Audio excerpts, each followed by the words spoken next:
We also know, unfortunately, the people who are neurodiverse are more likely to be in abusive relationships.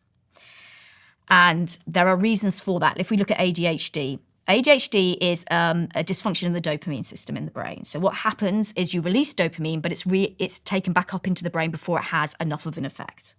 So what people with ADHD tend to do is they dopamine seek. They do activities which give them a hit of dopamine. So, I have my daughter. I hope she usually doesn't mind. My daughter is ADHD autistic. Her dopamine seeking is shopping. She dopamine seeks by shopping because you get a lovely dopamine hit when you do it.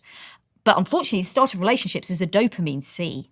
You get lots of lovely dopamine at the start of relationships. So what you'll tend to find with ADHD people is they will go into relationships really quickly without really considering, is this person right for me? So there's that impulsivity that comes with ADHD as well, because they're getting that hit of dopamine at the start.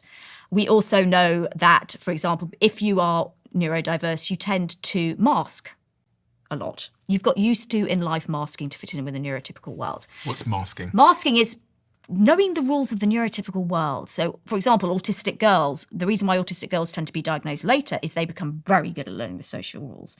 So all those things that they would naturally want to do in a social situation, be mute or not reciprocate properly or, not say the right thing, they learn what the rules are. It's why they burn out generally, is because they've spent their whole childhood studying it and going, okay, so in that circumstance, I do this. And in that circumstance, I do this. And they hide the autism.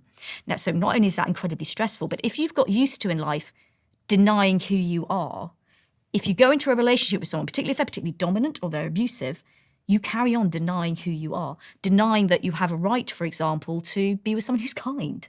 Mm-hmm. Deny the fact that you have needs. And so we know that people who mask find it much, much harder to express what they want in a relationship. So it is really incredibly tricky, I think. And, we also have issues with empathy, for example.